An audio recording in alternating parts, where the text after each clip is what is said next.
ആര്യൻ രചന അളകനന്ദ ലച്ചു. അവതരണം ഷാഹുൽ മലയിൽ. എഡിറ്റിംഗ് ഷിരീജ് പൂനൂർ. നിർമ്മാണം PNR ക്രിയേഷൻസ്. അവളുടെ ചിരി കണ്ട് അച്ചു ഒന്ന് അമ്പരന്ന് നോക്കി. പിന്നെ കൈ നിറയെ പൗഡർ എടുത്തിട്ട് നീയുടെ മുഖത്തും ഇട്ടുകൊടുത്തു. അവനിങ്ങനെ ചെയ്യുമെന്ന് നീഹ സ്വപ്നത്തിൽ പോലും വിചാരിച്ചതല്ല. കണ്ണാടിയിൽ തന്റെ പ്രതിബിംബത്തെ കണ്ട് നീഹ വാ പൊളിച്ച് നിന്നുപോയി. എന്താ ചേട്ടി കാട്ടിച്ചിരിക്കുന്നേ? അവൾ പരിഭവിച്ചു. ഇപ്പൊ എന്റെ കളിക്കുഞ്ഞു ഒന്നൂടെ സുന്ദരിയായല്ലോ, നല്ല രസമുണ്ട്. അവൻ ചിരിയോടെ അവളുടെ കവിളിൽ ഉമ്മയിച്ചുകൊണ്ട് പറഞ്ഞതും നീഹ ഒരടി പിന്നിലേക്ക് വേച്ചുപോയി. കവിളിൽ അവന്റെ ചുണ്ടിന്റെ ചൂടാണെങ്കിൽ അത് തന്റെ ഹൃദയത്തിൽ തണുപ്പാണ് പകരുന്നത്. ഇങ്ങനെയാണ് സുന്ദരിയാവുന്നത്. ഇങ്ങനെ പോയാൽ നമ്മളെ കണ്ടാൽ പോലും ആർക്കും മനസ്സിലാവില്ല. ഇത്രയും വേണ്ട കേട്ടോ. ആര്യന്റെ മുഖം തന്റെ കയ്യിലെടുത്തുകൊണ്ട് അവൾ തൂവാലെടുത്ത് മുഖമൊക്കെ തുടച്ചു കൊടുത്തു. അവന്റെ നെഞ്ചൊപ്പം മാത്രമേ തനിക്ക് ഉയരമുള്ളൂ എന്ന് അപ്പോഴാണ് നീഹ ശ്രദ്ധിക്കുന്ന പോലും. മുഖം തുടക്കാൻ അവൾ പെരുവിരൽ ഉയർന്നു പൊങ്ങിയാണ് നിൽക്കുന്നത്. ഇടയ്ക്ക് എപ്പോഴും അവളൊന്ന് ആടി തുടങ്ങിയതും ആര്യന്റെ കൈകൾ ഒരു ബലത്തിനെന്നോണം അവന്റെ ഇടുപ്പിന് ഇരുവശവും മുറുകി. നീയൊന്ന് വിറച്ചുപോയി. അവളുടെ കൈകൾ അതിവേഗം ചലിച്ചുപോയി. വെപ്രാളപ്പെട്ട് മുഖത്തെ പൗഡറെല്ലാം നീഹ തട്ടിക്കളഞ്ഞു. പിന്നെ കണ്ണാടിൽ നോക്കി തന്റെ മുഖവും ശരിയാക്കി. തനിക്ക് അവന്റെ അത്ര ഉയരമില്ലാത്തതുകൊണ്ട് ആര്യനെ പിടിച്ച് അവൾ കട്ടിലിരുത്തി. പിന്നെ അവന്റെ നീളം മുടിയിഴകൾ അവൾ വെറുതെ കൈകൊണ്ട് മാത്രം ഒതുക്കി വെച്ചു കൊടുത്തു. എണ്ണമയമില്ലാതെ ആ മുടിയിഴകൾ നൂലുകൾ പോലെ അവന്റെ നെറ്റിയിൽ പടർന്നു കിടക്കുന്നത് കാണാൻ നല്ല ശേലുണ്ടായിരുന്നു. ചീപ്പ് കൊണ്ട് അവന്റെ താടി ഒതുക്കി വെച്ചു കൊടുത്തു. ശേഷം അമ്പലത്തിൽ പോയപ്പോൾ കിട്ടിയ ചന്ദനം കുറച്ച് കുഴച്ചെടുത്ത് അവന്റെ നെറ്റിമേൽ തൊടുവിച്ചു. ഇപ്പൊ നോക്കിക്കേ, എന്റെ അച്ചുവേട്ടൻ എത്ര സുന്ദരനാ. കണ്ണാടിക്ക് നേരെ അവനെ നിർത്തിക്കൊണ്ട് നീ അവന്റെ തോളോട് ചേർന്ന് നിന്നു. ആണോ? ഞാൻ സുന്ദരനാണ് കിളിക്കുഞ്ഞേ? അവൻ കണ്ണാടിയിൽ അവന്റെ പ്രതിബിംബത്തെ തൊട്ടുകൊണ്ട് ആഹ്ലാദത്തോടെ ചോദിക്കുന്ന കേട്ട് അവൾക്ക് സങ്കടവും സന്തോഷവും തോന്നിപ്പോയി. പിന്നില്ലാതെ എന്റെ അച്ചേട്ടനെ കാണാൻ എന്തു ഭംഗിയാണെന്നറിയോ? കണ്ണെടുക്കാതെ നോക്കിന്ന് പോവുക ആരും. അവൾ അവനെ സന്തോഷിപ്പിക്കാൻ മാത്രം പറഞ്ഞ വാക്കുകളായിരുന്നില്ല അവയൊന്നും. അതെല്ലാം അക്ഷരാർത്ഥത്തിൽ സത്യമായതായിരുന്നു. അത്രയ്ക്കും സൗന്ദര്യമുള്ള മുഖത്തിനും മനസ്സിനും ഉടമയാണവൻ ആര്യൻ. അവനെ ചേർത്ത് പിടിച്ചുകൊണ്ടത് പറയുമ്പോൾ നിഹയുടെ ഹൃദയവും നിറഞ്ഞു തുളുമ്പി. ഓരോ നിമിഷവും അത്രമേൽ അടുത്തു പോവുകയാണ്. ഹൃദയം ഈ മനുഷ്യനിൽ തന്നെ കുരുങ്ങി പോവുകയാണ്. ഇനി ഇവനിൽ നിന്നൊരു മോചനം അത് തനിക്ക് അപ്രാപ്യമാണെന്ന് അവൾ മനസ്സിലാക്കുകയായിരുന്നു. അവനിൽ അവന്റെ കണ്ണുകളിലെ നിഷ്കളങ്കമായ സ്നേഹത്തിനുള്ളിൽ തന്നെ എത്ര വേഗമാണ് തളച്ചിട്ടിരിക്കുന്നത്. ഇനി അതിൽ നിന്നും തനിക്കൊരു മോചനം അത് വേണ്ടെന്ന് അവൾ ആത്മാർത്ഥമായി ആഗ്രഹിച്ചു. ഒരു ശ്വാസത്തിനപ്പുറം തൻ്റെ അരികിൽ ഇങ്ങനെ ഉണ്ടായാൽ മതി, എന്നും എപ്പോഴും. താൻ അച്ചുവിൽ എത്രമാത്രം സ്വാർത്ഥയായി പോകുന്നുവെന്ന് നിഹ അത്ഭുതപ്പെട്ടു പോയി. ദൈവം തന്ന ഒരു നിധി പോലെ അവനെ അവൾ ഹൃദയത്തിന്റെ കോണിൽ തൻ്റെതാക്കി പ്രതിഷ്ഠിച്ച് കഴിഞ്ഞിരുന്നു. അപ്പോഴും കാരണമറിയാത്തൊരു ഉൾഭയം അവളെ വലയം ചെയ്യുന്നുണ്ടായിരുന്നു. എന്തെങ്കിലും തന്നെ തള്ളിപ്പറയുകയോ അകറ്റി നിർത്തുകയോ ചെയ്താൽ താനതൊക്കെ എങ്ങനെ തരണം ചെയ്യുന്നവളുടെ മനസ്സ് അവളോട് പിടിവലി നടത്തുമ്പോഴും അതൊക്കെ ആ നിമിഷത്തിൽ നീഹ മനഃപൂർവ്വം തള്ളിക്കളയുകയായിരുന്നു. തന്റെ വീടിനുമ്പിൽ ചെന്നിറങ്ങുമ്പോൾ അവളുടെ ഹൃദയം അനിയന്ത്രിതമായി തുടിച്ചുകൊണ്ടേയിരുന്നു. മുറ്റത്ത് ജിത്തുവിന്റെ ബൈക്കിരിക്കുന്ന കണ്ടതും നീഹയുടെ കൈകൾ അച്ചുവിന്റെ കൈകളിൽ പിടിച്ചുപോയി. തണുത്തു മരവിച്ച ആ കൈകളുടെ പിന്നിലെ ഭയം അച്ചുവിന് മനസ്സിലാക്കാൻ പറ്റുന്നുണ്ടായിരുന്നില്ല. തന്റെ പെണ്ണെന്തൊക്കെയോ പേടിക്കുകയാണെന്നോ അവളെ താൻ പൊതിഞ്ഞു പിടിച്ച് സംരക്ഷിക്കണമെന്നോ അവനറിയില്ലായിരുന്നു. തന്റെ വീടും പരിസരവും ഒക്കെ കൗതുകത്തോടെ നോക്കി നിൽക്കുന്ന അച്ചുവിനെ നിഹ കണ്ണിലൊളിപ്പിച്ച ഭയത്തോടെ നോക്കി. കോളിംഗ് ബെൽ അമർത്തുമ്പോൾ നിഹയുടെ കൈകളും വിറച്ചുപോയി. അല്പനേരത്തിന് ശേഷം വാതിൽ തുറന്ന ആളെ കണ്ട് നിഹ പിന്നിലേക്ക് ആര്യന്റെ ദേഹത്തേക്ക് അറിയാതെ അമർന്നുപോയി. ജിത്തുവേട്ടൻ. നിഹയെ അപ്രതീക്ഷിതമായി കണ്ടതിന്റെ ഞെട്ടൽ ജിത്തുവിലുണ്ടായിരുന്നു. ഒട്ടൊരു നേരത്തിന് ശേഷം അവന്റെ കണ്ണുകളിൽ ഗൂഢമായ ഒരു ചിരി വിരിഞ്ഞു. തന്നെ അടിമുടി ചുഴിഞ്ഞു നോക്കുന്നവനെ കാണെ അവൾക്ക് അറപ്പും വെറുപ്പും തോന്നി. മോളെ. അയാൾക്ക് പിന്നിൽ നിന്ന് ചിരിയോടെ ഓടി വരുന്ന അമ്മുവേച്ചിയെ കണ്ടപ്പോൾ നെയ്യുടെ ഉള്ളമൊന്ന് കുളിർന്നു. അവളും അയാളെ മറികടന്ന് ചെന്ന് അമ്മുവിനെ കെട്ടിപ്പിടിച്ചു. മോളെ, നിന്നെ ഒന്ന് കാണുമെന്ന് വിചാരിക്കുന്നത് ഞാൻ. പക്ഷേ നെയ്യുടെ നെറുകയിൽ തലോടി അമ്മു പറയുമ്പോൾ വാക്കുകൾ മുറിഞ്ഞുപോയി. പകരം അവളുടെ നോട്ടം ജിത്തുവിലേക്ക് പാഞ്ഞു ചെന്നു. അവൾ ബാക്കിയാക്കിയതെന്താണ് നിഹയ്ക്ക് ഊഹിക്കാനാവുന്നതേ ഉള്ളായിരുന്നു. സുഖമായിരുന്നോടാ? എൻ്റെ കുട്ടിക്ക് അവിടെ സന്തോഷമാണോ? അത് ചോദിക്കുമ്പോൾ അമ്മുവിന്റെ വാക്കുകൾ ഇടറിപ്പോയി. ഒരു ഭ്രാന്തന്റെ ഒപ്പം തന്റെ സഹോദരി സന്തോഷമായിരിക്കുന്നോ എന്ന് ചോദിക്കാൻ അവൾക്ക് പോലും മടി തോന്നിപ്പോയി. എനിക്കൊരു കുഴപ്പമില്ല ചേച്ചി. അവിടെ എനിക്ക് സുഖം. ഒരു നോട്ടം കൊണ്ട് പോലും ആരെന്നെ വേദനിപ്പിച്ചിട്ടില്ല. അമ്മയ്ക്കൊക്കെ എന്നെ എന്ത് ഇഷ്ടമാണെന്നോ. പിന്നെ അച്ചുവേട്ടനും അങ്ങനെ തന്നെയാ.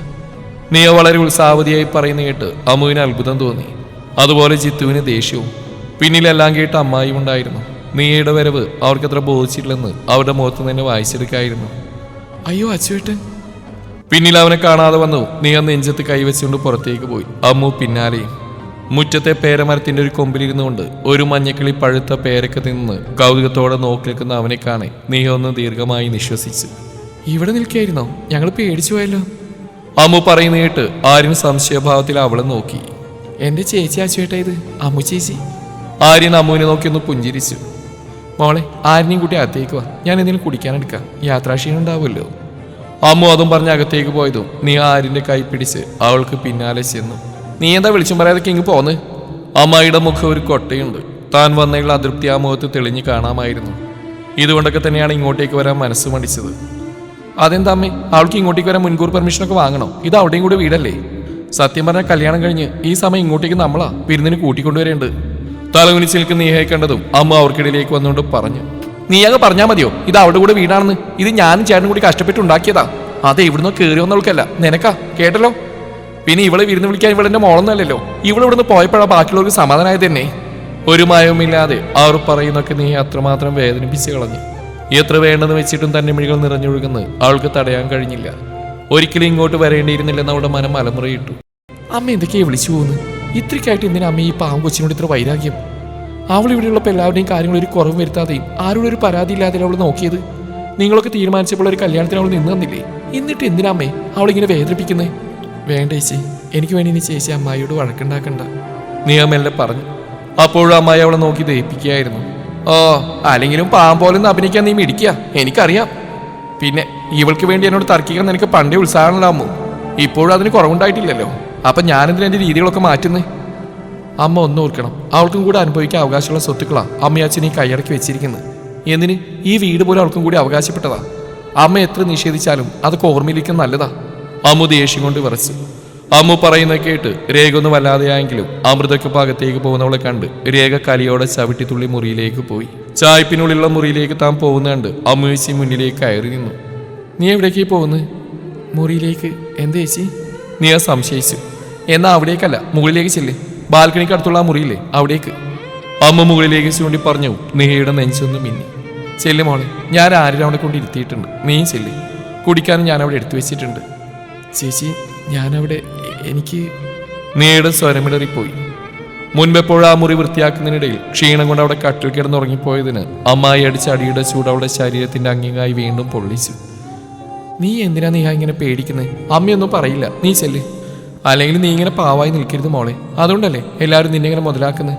കുറച്ചൊക്കെ ധൈര്യം കാട്ടണം എൻ്റെ കുട്ടി. ഞാൻ അവിടെ വെച്ച് അമ്മയോട് പറഞ്ഞൊക്കെ നീയും കേട്ടതല്ലേ. ഇതൊക്കെ നിനക്കും കൂടി അവകാശപ്പെട്ടതാ. ഇതുവരെ നീയൊന്നും ചോദിച്ചു വന്നിട്ടില്ല. എന്നിട്ട് നിന്നെ ഇങ്ങനെ ചവിട്ടിത്തേക്ക് എനിക്ക് കണ്ടു നിൽക്കാൻ വയ്യ. ഞാൻ എൻ്റെ സ്വന്തം കൂടപ്പുറപ്പായിട്ട് നിന്നെ കണ്ടിട്ടുള്ളൂ ഈ നിമിഷം വരെ. ഇനിയായാലും കേട്ടോ? അമ്മുവിന്റെ കണ്ണുകൾ നിറഞ്ഞു തുളുമ്പി. നീ അവളെ കെട്ടിപ്പിടിച്ചു പോയി. നീ ആ മുറിയിലേക്ക് ചെല്ലുമ്പോൾ അമ്മ കൊണ്ടുവച്ച ജ്യൂസ് കുടിച്ചുകൊണ്ടിരിക്കുകയാണ് ആര്യൻ. ആ കിളിക്കുഞ്ഞെ എവിടെയായിരുന്നു? എത്ര നേരമായെന്നറിയോ ഞാനിവിടെ നോക്കിയിരിക്കാൻ തുടങ്ങിയിട്ട്? ആര്യൻ പരിഭവത്തോടെ പറയുന്ന കേട്ട് അവൾ ചിരിച്ചു കാട്ടി. ഞാൻ അമ്മയച്ചിയുടെ ഓരോ കാര്യം പറഞ്ഞിരിക്കുന്നു അച്ചുവേട്ടാ. അപ്പൊ എന്നെ മറന്നുപോയോ? അവൻ ചുണ്ടുകുറിപ്പ് ചോദിക്കുന്ന കേട്ട് അവളൊന്ന് അമ്പരന്നു. അവൾ ഓടിപ്പിടഞ്ഞ അച്ചുവിന്റെ അരികിലായി ചെന്നിരുന്നു. തലകുനിച്ച് കുഞ്ഞി പിള്ളേരെ പോലെ പിണങ്ങിയിരിക്കുന്നവനെ കണ്ട് അവളുടെ ഉള്ളിൽ പ്രണയത്തോടൊപ്പം വാത്സല്യവും നിറഞ്ഞു. എന്താ അച്ചുവേട്ട ഈ പറയുന്നേ? എനിക്ക് ഞാൻ അച്ചുവേട്ടനെ മറക്കാനോ എനിക്കതിന് പറ്റുമെന്ന് തോന്നുന്നുണ്ടോ? എനിക്ക് ഇന്ന് ഈ ഭൂമിയിൽ എൻ്റെ എന്ന് പറയാൻ ഈ അച്ചുവേട്ടനല്ലേ ഉള്ളൂ. അച്ചുവേട്ടനെ മറന്നുപോയ നീഹ പിന്നെ ഇല്ല. അവന്റെ മുഖം താടിത്തുമ്പിൽ പിടിച്ചുയർത്തി ആ ചുണ്ടിൽ നിന്ന് ജ്യൂസ് തുടച്ചു കൊടുത്തുകൊണ്ട് പറഞ്ഞു തുടങ്ങിയത് അവസാനിപ്പിച്ചപ്പോൾ നിഹയുടെ രണ്ട് കണ്ണുകളും നിറഞ്ഞു തൂവി. നിഹ കരയുന്ന കണ്ടതും അവന്റെ മുഖം കൂടുതൽ ദുഃഖമയമായി. കരയല്ലേ കിളിക്കുഞ്ഞെ, ഞാൻ വെറുതെ കളിപ്പിക്കാൻ പറഞ്ഞല്ലേ. സത്യം എനിക്ക് പിണക്കൊന്നുമില്ല. ആര്യൻ വിടർന്ന കണ്ണുകളോടെ പറയുന്നതിനൊപ്പം നിഹയുടെ കണ്ണുനീർ തുടച്ചു കൊടുത്തു. ഇനി എന്നോട് ഇങ്ങനെയൊന്നും പറയല്ലേ അച്ചുവേട്ട. അതൊന്നും നിഹക്ക് സഹിക്കാൻ പറ്റില്ല. എൻ്റെ അച്ചുവേട്ടൻ മാത്രമല്ലേ ഉള്ളൂ എനിക്ക്, വേറെ ആരുമില്ല. ആ അച്ചുവേട്ടനെ എനിക്ക് ഒരിക്കലും മറക്കാനോ വെറുക്കാനോ സാധിക്കില്ല. എന്നും എൻ്റെ കൂടെ ഇങ്ങനെ ഉണ്ടായിരുന്നാൽ മാത്രം മതി. അത് മാത്രം മതി എനിക്ക്. നിനക്ക് എന്തിനോ സങ്കടം തോന്നി. ഉള്ളിലെ ഒരു കൊടുങ്കാറ്റ് വീശും പോലെ അവളുടെ മനസ്സ് പതറിപ്പോയി. ഒരാശ്വാസത്തിനെന്നോണം ആര്യന്റെ വിടർന്ന നെഞ്ചിൽ മുഖമമർത്തി അവൾ. അവന്റെ ഹൃദയമിടിപ്പ് കാതോർത്ത് ഏറെ നേരം അവളായി ഇരിപ്പിരുന്നു. ആര്യനാണെങ്കിൽ എന്ത് ചെയ്യണമെന്നറിയാതെ പകച്ചിരിപ്പാണ്. താൻ പിണങ്ങിയതിനാണോ തന്റെ കിളിക്കുഞ്ഞിങ്ങനെ വിഷമിക്കുന്നതെന്ന് അവനെ വേദനിപ്പിച്ചു. അവൾ ഇരുകൈകൾ കൊണ്ട് ഒന്നുകൂടി അവന്റെ നെഞ്ചിലേക്ക് അമർത്തി പിടിച്ചവൻ. നീഹ ഒന്ന് തരിച്ചുപോയി. അവന്റെ ശ്വാസം തന്നെ നെറുകിൽ പതിക്കുന്ന അവൾ അറിയുന്നുണ്ടായിരുന്നു. അതിനു പിന്നാലെ ആര്യന്റെ നേർത്ത ചുണ്ടുകളുടെ ചൂട് നെറ്റിമേൽ പതിയുന്നതറിഞ്ഞതും നീഹ കണ്ണുകൾ അമർത്തി അടച്ചുപോയി. നീയുടെ കൈകൾ അവനെ പുണർന്നു. ഇരു ഹൃദയങ്ങളും ഒരുമിച്ച് മിടിച്ചു. നിമിഷങ്ങളേറെ കടന്നുപോയി. ആര്യനൊരു 100 വട്ടം അവന്റെ കിളിക്കുഞ്ഞിനെ ഉമ്മവിച്ചിട്ടുണ്ടാവും ഇതിനോടകം. നീ അതെല്ലാം അത്യധികം പ്രണയത്തോടെ ഏറ്റുവാങ്ങുകയും ചെയ്തു. ഓരോ നിമിഷം കഴിയുന്തോറും അച്ചു നിഹയുടെ ഉള്ളിലൊരു ഭ്രാന്ത് പോലെ വേരുറപ്പിക്കുകയായിരുന്നു. ആരോരുമില്ലാത്ത കുത്തുവാക്കൾ മാത്രം കേട്ട് ശീലിച്ച അവൾക്ക് ദൈവമായി കൊടുത്തൊരു നിധി പോലെ അവൾ ആര്യനെ ഇറുക്കി പുണർന്നു. അവനിൽ നിന്നാണ് ഒരു മനുഷ്യജീവിയോടെന്ന ഒരു പരിഗണന അവൾക്ക് ലഭിച്ചത്. തൻ്റെ കണ്ണ് നിറയുമ്പോൾ വേദനിക്കുന്ന ഒരു ഹൃദയം, അതവൾക്ക് അത്ഭുതമായിരുന്നു. അത്രമാത്രം ഈ പെണ്ണിനെ സ്നേഹിക്കാൻ എങ്ങനെ കഴിയുന്നു? അവൾക്ക് അതിശയം തോന്നി. അവളുടെ ഹൃദയഭാഗത്ത് ചുണ്ടുകൾ അമർത്തുമ്പോൾ ആ ഹൃദയം ഇപ്പോൾ മിടിക്കുന്ന തനിക്ക് വേണ്ടി മാത്രമാണെന്ന് അവൾക്ക് തോന്നിപ്പോയി. ഒന്ന് ചിരിക്ക് കിളിക്കുഞ്ഞെ, എനിക്കറിഞ്ഞ എനിക്ക് സങ്കടാവട്ടോ. അമ്മയും കുട്ടൊക്കെ പറഞ്ഞിട്ടുണ്ട് കിളിക്കുഞ്ഞിനെ കരയിപ്പിക്കല്ലേന്ന്. ആരെ കൊണ്ട് കരയിപ്പിക്കാൻ അനുവദിക്കരുതെന്നും. ആ വലിയ കാര്യത്തോടെ പറയുന്ന കേട്ട് നിഹ താടിക്ക് കൈവച്ച്. അപ്പൊ അതുകൊണ്ടാണോ അച്ചുവേട്ടൻ എന്നെ സമാധാനിപ്പിക്കുന്നത്? അല്ലാതെ ഞാൻ കരയുമ്പോൾ അച്ചുവേട്ടന് വിഷമം തോന്നിയിട്ടല്ലേ? അവൾ കുറുമ്പോടെ ചോദിച്ചു.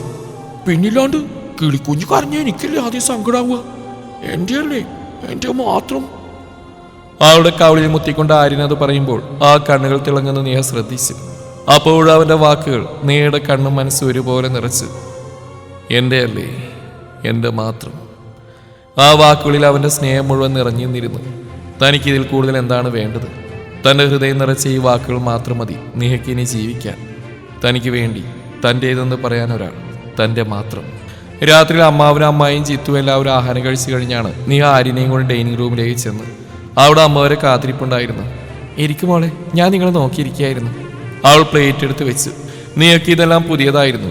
ഒരിക്കലും ഇവിടുന്ന് താൻ ഭക്ഷണം കഴിച്ചിട്ടില്ല. അമ്മു ചേച്ചി ഒരുപാട് നിർബന്ധിച്ചിട്ടുണ്ട്. പക്ഷെ അപ്പോഴേക്ക് അമ്മായിയുടെ ശകാരങ്ങൾ കാതിൽ മുഴങ്ങും. നീ ഇരിക്കുന്നില്ലേ? ഓരോ നോർത്തിൽക്കും നിഹയെ അമ്മ അവിടെ പിടിച്ചിരുത്തി. അപ്പുറത്തായി ആര്യനെയും. ആര്യൻ ഇപ്പോൾ അമ്മുവിനെ കാണുമ്പോൾ ഒന്ന് പുഞ്ചിരിക്കും. അമ്മു തിരിച്ചു. ചോറ് വിളമ്പി കൊടുത്തു ആര്യൻ പ്ലേറ്റിൽ വിരലിട്ടിളക്കം നിഹ ശ്രദ്ധിച്ചു. ഇതിപ്പോ ഒരു ശീലായിരിക്കുക, താൻ വാരി കൊടുക്കണം. അതിനുവേണ്ടി കഴിക്കാതെ ഇങ്ങനെ വെറുതെ ഇളക്കിക്കൊണ്ടിരിക്കുക. അവൾ ചിരിയോടെ ഉരുളുരുട്ടി അവന് നേരെ നീട്ടിയതും ആര്യൻ കുറുമ്പോടെ ചിരിച്ചു. ഇതെല്ലാം കണ്ട് അമ്മു അത്ഭുതത്തോടെ ഇരിക്കുകയായിരുന്നു. ആര്യന്റെയും നിഹയുടെയും കളിച്ചിരികൾ അവർ എത്രത്തോളം സന്തോഷത്തിലാണെന്ന് അവൾക്ക് മനസ്സിലായി. കഴിച്ചു കഴിഞ്ഞ് പാത്രങ്ങളെടുത്ത് അടുക്കളയിലേക്ക് ചെല്ലുമ്പോൾ അമ്മയുടെ നിൽപ്പുണ്ടായിരുന്നു. മോളെ, ആളുടെ വിളി കേട്ട് നിഹ ഒന്ന് തിരിഞ്ഞു നോക്കി. എന്താ ചേച്ചി? ചേച്ചിക്ക് എന്നോട് എന്തെങ്കിലും ചോദിക്കാനുണ്ടോ? അമ്മുവിന്റെ നിൽപ്പ് കണ്ടപ്പോൾ നിഹക്ക് അങ്ങനെ തോന്നി. ഞാനൊരു കാര്യം ചോദിച്ചാ നീ സത്യം പറയൂ. അതെന്താ അമ്മ ചേച്ചി അങ്ങനെ ചോദിക്കുന്നേ? ഞാനിന്നൊരു ചേച്ചിയോട് എന്തെങ്കിലും ഇല്ലാത്ത പറഞ്ഞിട്ടുണ്ടോ? അതല്ല നീഹെ, നീ എനിക്ക് വിഷമാവുന്ന ഇത് പറയാതിരിക്കുന്ന ഞാൻ ഉദ്ദേശിച്ചത്. എന്താ ചേച്ചി ചോദിച്ചോ? നീ ശരിക്കും ഹാപ്പിയാണോ മോളെ ഈ ജീവിതത്തിൽ? അതോ മറ്റുള്ളവരെ കാണിക്കാൻ വേണ്ടി നീ നിന്റെ സങ്കടങ്ങൾ ഉള്ളിലൊതുക്കി ചിരിച്ച് നടക്കുകയാണോ? അമ്മുവിന്റെ ചോദ്യത്തിൽ തന്നെക്കുറിച്ചുള്ള വേവലാതിയാണെന്ന് നിഹക്ക് മനസ്സിലായതും അവളൊന്ന് പുഞ്ചിരിച്ചു. എൻ്റെ പൊന്നു ചേച്ചി, എനിക്കിവിടെ എന്ത് സന്തോഷമാണെന്ന് ചേച്ചിക്ക് അറിയാവോ? ഞാനിപ്പോൾ ഉള്ളത് എനിക്ക് ഏറ്റവും സുരക്ഷിതമായിട്ടുള്ള ഒരാളുടെ പക്കലാണ്. എന്നെ അത്രമാത്രം സ്നേഹിക്കുന്നുണ്ട് എൻ്റെ അച്ചുവേട്ടൻ. ഇന്നോളം ഞാൻ അറിഞ്ഞിട്ടില്ലാത്ത സുരക്ഷിതത്വവും സ്നേഹവും എല്ലാം ഇപ്പം ഞാൻ അറിയുന്നുണ്ട് ചേച്ചി.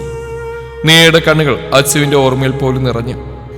മോളെ, നീ എന്തൊക്കെ പറഞ്ഞാലും ഇതൊരു ജീവിതമാകുമ്പോൾ നിന്നെ അവനൊരു ഭാര്യയുടെ സ്ഥാനത്തേണ്ട നിന്റെ ആഗ്രഹങ്ങളോ ആവശ്യങ്ങളോ ഒന്നും നിറവേറ്റി തരാൻ ഇപ്പം ആരിനെ കൊണ്ടും പറ്റില്ല. കുറച്ചു കാലം കഴിയുമ്പോൾ നിനക്ക് തന്നെ ഇതൊക്കെ ഒരു പക്ഷെ മടുത്തു പോയേക്കാം. അപ്പോൾ വേണ്ട ചേച്ചി, അങ്ങനെയൊന്നും പറയില്ലേ പ്ലീസ്. എന്നെ പറ്റിയുള്ള ആദ്യം കൊണ്ടാ ചേച്ചി പറയുന്നതെന്ന് എനിക്കറിയാം. പക്ഷെ അതിനു വേണ്ടിയാണെങ്കിൽ പോലും എൻ്റെ അച്ചുവേട്ടനെ എനിക്ക് മടുക്കുമെന്ന് പറയില്ലേ. അതെനിക്ക് സഹിക്കാൻ പോലും പറ്റില്ല. മരിക്കോളം അങ്ങനെയൊന്നും ചിന്തിക്കാൻ പോലും എനിക്കാവില്ല. എനിക്കറിയാം ചേച്ചി, എന്നെ ഒരു ഭാര്യയെ കാണാനെന്നുള്ള മാനസിക നില അച്ചുവേട്ടനില്ലാന്ന്. പക്ഷേ ആ മനസ്സിൽ എനിക്കുള്ള സ്ഥാനം അത് എത്രത്തോളം വലുതാണെന്ന് എനിക്കിപ്പോൾ ഓരോ നിമിഷം അറിയാം. ഒരിക്കലും എന്നെ വേണ്ടെന്ന് പറയില്ല, എന്നെ മാറ്റി നിർത്തില്ല. അങ്ങനെ വല്ലതും ഉണ്ടായാൽ പിന്നെ ഈ നിഹ പിന്നെ ഭൂമിയിൽ ഉണ്ടാവില്ല. മോളെ, അമ്മു നിസ്സായതയോടെ വിളിച്ചു. ആര്യൻ ഇത്രത്തോളം അവളിൽ സ്വാധീനം ചെലുത്തിയത് അമ്മു അത്ഭുതത്തോടെ നോക്കി കണ്ടു. പിന്നെ ചേച്ചി, എൻ്റെ അച്ചുവേട്ടൻ്റെ അവസ്ഥയൊക്കെ മാറും, എനിക്ക് ഉറപ്പുണ്ട്. അങ്ങനെ ദിവസത്തിന് വേണ്ടി ഞാനിപ്പോൾ കാത്തിരിക്കുന്നു തന്നെ. നീയ നിറകണ്ണുകളോടെ ചിരിച്ചു. വല്ലാത്ത ഉറപ്പുണ്ടായിരുന്ന അവളുടെ വാക്കുകൾക്ക്. അവളുടെ ആത്മവിശ്വാസം കണ്ട് അമ്മു പുഞ്ചിരിച്ചു. ഒരിക്കലും അതിൽ വിള്ളൽ വീഴരുതേ എന്ന് അമൃതയെ ഒരു നിമിഷം പ്രാർത്ഥിച്ചു പോയി. അമ്മുവിനോട് പറഞ്ഞ് നീ മുകളിലേക്ക് പോയി. അമ്മുവിൻ്റെയും നീയയുടെയും സംസാരം ശ്രദ്ധിച്ച് ഒരു മറവിൽ അവിടെ ജിത്തുണ്ടായിരുന്നു. നീയയുടെ സംസാരം കേട്ട് അവൻ്റെ ചുണ്ടിലൊരു പൂച്ചച്ചിരി വിരിഞ്ഞു. നിന്റെ ഈ പ്രതീക്ഷകളൊക്കെ വെറുതെയാണ് നീയേ. അവൻ്റെ ഭ്രാന്ത് ഒരിക്കലും മാറാൻ പോകുന്നില്ല. നിന്നെ മോഹിച്ച് ഞാനാണെങ്കിൽ നിന്നെ ആദ്യമായി തൊടണമെന്ന് ഞാൻ ആഗ്രഹിച്ചിട്ടുണ്ടെങ്കിൽ അതേ നടക്കൂ. ജിത്തു ക്രൂരമായി പുഞ്ചിരിച്ചുകൊണ്ട് മുകളിലെ റൂം ലക്ഷ്യമാക്കി കയറിപ്പോയി. എവിടുന്നോ ഇരച്ചെത്തിയ മഴ പുറത്ത് തകർത്ത് പെയ്യുന്നുണ്ടായിരുന്നു. ഗുളിക കഴിച്ച് അച്ചുമെല്ലെ മയങ്ങി തുടങ്ങിയിരുന്നു. നീയ ചെല്ലുമ്പോൾ കൈയും കാലുകളും ചുരുട്ടി ദേഹത്തേക്ക് അടുപ്പിച്ചുകൊണ്ട് കൊച്ചുകുട്ടികളെ പോലെ കിടക്കുന്നുണ്ട് അച്ചു. അവൾക്ക് ആ കിടപ്പുകൊണ്ട് വല്ലാത്തൊരു വാത്സല്യം തോന്നി.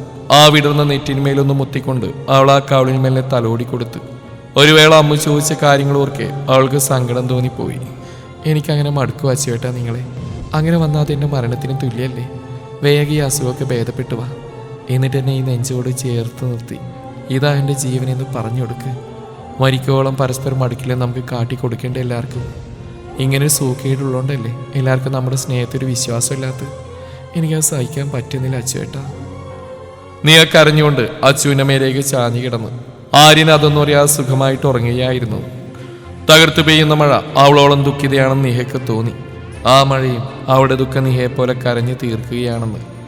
ആർത്തലച്ച് കരയുന്ന ആ മഴയിലൊന്നും നനയാൻ നിഹയ്ക്ക് ആഗ്രഹം തോന്നി. ബാൽക്കണിക്കരികിലേക്ക് നടക്കുമ്പോൾ മഴ അതിൻ്റെ ശക്തി പ്രാപിച്ചു. ഇളം കാറ്റും നിഹയെ അടിമുടി നനയിച്ചുകൊണ്ടേയിരുന്നു ആ രാത്രി മഴ. അവളുടെ കണ്ണുനീര് ഏറ്റുവാങ്ങി ആ മഴത്തുള്ളികൾ ഭൂമിയിൽ അലിഞ്ഞു ചേർന്നു. തന്റെ പിന്നിൽ ആരുടെയോ നിശ്വാസത്തിന്റെ ചൂടേറ്റതും നിഹയുടെ ചുണ്ടുകളിൽ ഒരു പുഞ്ചിരി വിടർന്നു. അച്ചേട്ടാ. അതോടൊപ്പം തന്റെ പിൻ ശരീരത്തിൽ മറ്റൊരു ശരീരം അമർന്നും നിഹ അതേ ചിരിയോടെ പിന്തിരിഞ്ഞു നോക്കി. ഒരേ ഒരു നിമിഷം ആ കോരി ചുരിയുന്ന മഴയത്തും തന്റെ അരികിൽ നിൽക്കുന്ന ആളുടെ മുഖം കണ്ട് അവൾ വിളറി വെളുത്തുപോയി. ചിത്തുവേട്ടൻ. ഒരു ഞെട്ടലോടെ പിന്നോക്കം പോയവളെ അവൻ ഇരുകൈകൾ കൊണ്ട് തന്നിലേക്ക് അടുപ്പിക്കാൻ ശ്രമിച്ചു. ആ മഴയിൽ നനഞ്ഞൊട്ടി അവളുടെ ശരീരം അവനെ വല്ലാതെ കൊതിപ്പിക്കുന്നുണ്ടായിരുന്നു. അവന്റെ കയ്യിൽ കിടന്ന നിഹ പരൽ മീനിനെ പോലെ കുതറിക്കൊണ്ടിരുന്നു. കണ്ണുകൾ നിറഞ്ഞൊഴുകി ആ മഴയിൽ അലിഞ്ഞുപോയി. അവളുടെ കരച്ചിൽ പോലും ആ തകർത്തു പെയ്യുന്ന മഴയിൽ നേർത്തു പോവുകയായിരുന്നു. മുന്നിൽ നിൽക്കുന്നവന്റെ കയ്യിൽ കിടന്ന് അവൾ പൊട്ടിക്കരഞ്ഞു. എന്നെ വീട് ഒന്നും ചെയ്യില്ലേ പ്ലീസ്. ചിത്തുവേട്ടൻ വീട്ടെന്നെ. അവൾ കൈകളിട്ട് അവന്റെ ദേഹത്ത് നിർത്താതെ അടിച്ചുകൊണ്ടിരുന്നു. കൂടുതൽ കിടന്ന് പെടക്കാതെ പെണ്ണേ, അടങ്ങി നിന്നില്ലേ നീ എൻ്റെ കൈയുടെ ചൂടറിയും. നിന്നെ ആ ഭ്രാന്തനൊന്ന് തൊട്ടിട്ട് പോലുമില്ലെന്ന് തോന്നലോടി. ഒട്ടും അടഞ്ഞിട്ടില്ല നീ. അവൻ പറയുന്നേട്ട് നിഹക്ക് അറപ്പ് തോന്നി. അവൻ അവളുടെ എതിർപ്പുകൾ അവഗണിച്ചുകൊണ്ട് അവളുടെ ഇടുപ്പിൽ കൈ ചേർത്ത് അവനിലേക്ക് കൂടുതൽ കൂടുതൽ അടുപ്പിച്ചുകൊണ്ടിരുന്നു. നിഹ, നിന്നെ ഞാൻ ഒരുപാട് മോഹിച്ചു പോയതാ. മോഹിച്ചതെന്തും നേടിയെടുത്ത് എനിക്ക് ശീലമുള്ളൂ. അപ്പൊ നിന്നെ മാത്രം എൻ്റെ കയ്യിൽ നിന്ന് ഓടി കളിക്കാൻ ഞാൻ സമ്മതിക്കില്ല. മഴത്തുള്ളികൾ ചുംബിച്ചിറങ്ങി അവളുടെ കഴുത്തിരിക്കിലേക്ക് അവൻ മുഖം പൂഴ്ത്താൻ ഒരുങ്ങി. നീ അവൾക്കാവും വിധമെല്ലാം തടയാൻ ശ്രമിക്കുന്നുണ്ടെങ്കിലും അവന്റെ കരുത്തിന് മുമ്പിൽ ആ പെണ്ണ് തോറ്റുപോവുകയായിരുന്നു. അവളുടെ മനസ്സ് നിറയെ അച്ചുവിന്റെ മുഖമായിരുന്നു. അച്ചുവേട്ടനൊന്ന് വന്നിരുന്നെങ്കിൽ. നീയുടെ മനസ്സ് വല്ലാതെ കൊതിച്ചു. ഇയാൾക്ക് മുന്നിൽ കീഴ്പ്പെടേണ്ട ഒരു അവസ്ഥ വന്നാൽ തനിക്കത് ആലോചിക്കാൻ പോലും പറ്റില്ല. അവൾ നെഞ്ച് തകരും പോലെ കരഞ്ഞു. ജിത്തു അവളുടെ വാ പൊത്തിപ്പിടിക്കാൻ നോയിക്കൊണ്ടിരുന്നു. എങ്കിലും അവൾ മുഖമിട്ട് വെട്ടിക്കുന്നുകൊണ്ട് അതിന് പറ്റുന്നുണ്ടായിരുന്നില്ല. പൊടുന്നനെ ജിത്തുവിൽ നിന്നൊരു ഒച്ച ഉയർന്നതും ഇറുക്കി അടച്ചിരുന്ന കണ്ണുകൾ നീഹ പതിയെ തുറന്നു. ശ്രീജിത്തിനെ തന്നെയുള്ള പിടിയായുന്നതും അവൻ അകന്നു മാറുന്നതും കണ്ട് നീഹ കണ്ണുകൾ വിടർത്തി. നേരെ നോക്കിയതും കയ്യിൽ പൊട്ടിയൊരു ഫ്ലവർ വൈസുമായി നിൽക്കുന്ന ആര്യനെയാണ് കണ്ടത്. ജിത്തു അടികിട്ടിയ ഭാഗത്ത് കൈവച്ചുകൊണ്ട് വേച്ച് വേച്ച് ഭിത്തിയിലേക്ക് ചാരി നിന്നു. നീഹയ്ക്ക് എന്തൊക്കെയാണ് നടക്കുന്നതെന്ന് ഒരു നിമിഷം മനസ്സിലായില്ല. അവന്റെ സ്പർശനം പോലും അത്രയ്ക്ക് അറപ്പുളവാക്കുന്നതായിരുന്നു. അവന്റെ കയ്യിൽ നിന്ന് താൻ രക്ഷപ്പെട്ടെന്ന് പോലും അവൾക്ക് വിശ്വസിക്കാൻ പറ്റിയില്ല. ഒപ്പം തന്നെ രക്ഷിച്ച് തന്റെ പ്രാണനായവനാണെന്നും. തുടരും ഈ കഥയുടെ ബാക്കി ഭാഗം നാളെ ഇതേ സമയം.